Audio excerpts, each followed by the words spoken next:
Hello বন্ধুরা, তো আবার একটা নতুন ভিডিও নিয়ে চলে এসেছি আমি। তো ভিডিওটা আজকে হতে চলেছে, তো তোমরা তো বুঝে গেছো ভিডিওটা আজ কি হতে চলেছে। আমি গিয়েছিলাম 6 জানুয়ারি বড়জোড়া বইমেলা উৎসব দেখতে। তো সেখানে এসেছিল ইমন চক্রবর্তী। তো ওনার গান অনেক ভালো লাগে আমার। তার মধ্যে একটা হচ্ছে আমি আবার ক্লান্ত পথচারী, এই কাটার মুকুট লাগে ভারী। তো আমি ভাবতে পারিনি যে ওনার সাথে দেখা হয়ে যাবে, এবং উনি আমার ছবি যে আমি এঁকেছিলাম একটা, উনি সেটা এত ভালোভাবে নেবেন এবং এত ভালোবাসা দেবেন।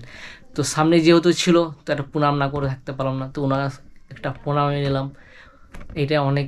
তো আমাকে সহযোগিতা করেছে একটা ভাই, তো থ্যাংক ইউ বিশেষভাবে জানাই সুকেন বিদকে। তো ভিডিওটা কি হতে চলেছে তো শেষ পর্যন্ত দেখবেন।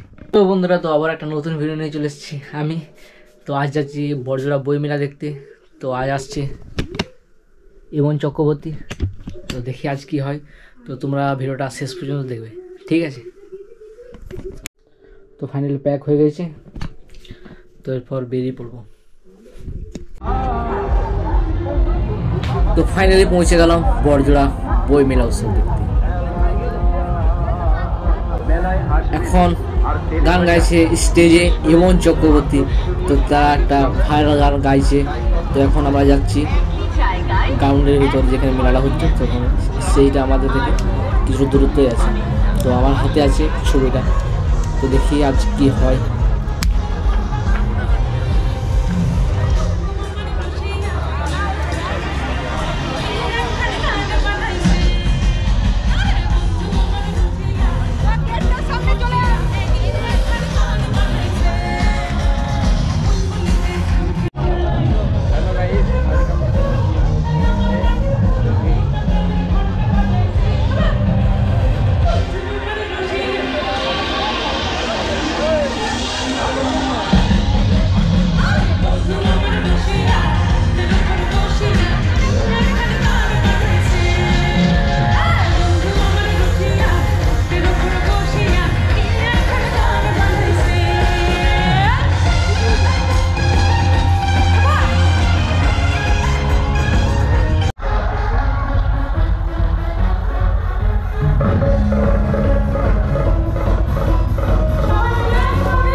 যে বড়জোড়া উৎসব ও বইমেলায় ইমন চক্রবর্তী দিদির গান শুনে তার একজন অনুগামী বা ভক্ত তার একটি পোর্ট্রেট এঁকেছেন, সেটা দিদির হাতে দিতে চাইছে। আমরা তাদেরকে মঞ্চে যাওয়ার জন্য অনুরোধ করছি।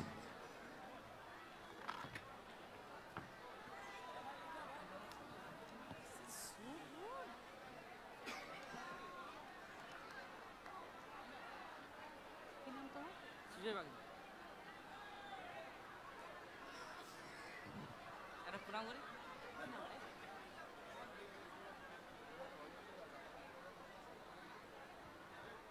আমাকে এতটাই সুন্দর রেখেছে, আমাকে তো এত ভালো দেখতে নয়। সুজয়ের জন্য একটা জোরে হাততালি হয়ে যাক প্লিজ সবাই।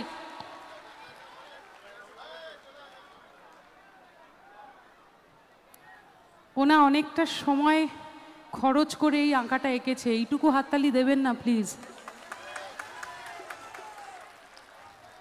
থ্যাংক ইউ ভাই। ও তোরা দেখতে পাচ্ছিস না? দাঁড়া দেখাচ্ছি।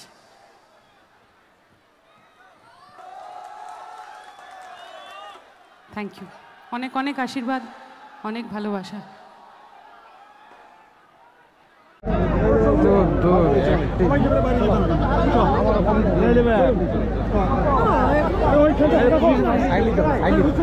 বড়জোড়া উৎসব ও বইমেলায় ইমন চক্রবর্তী দিদির গান শুনে তার একজন অনুগামী বা ভক্ত তার একটি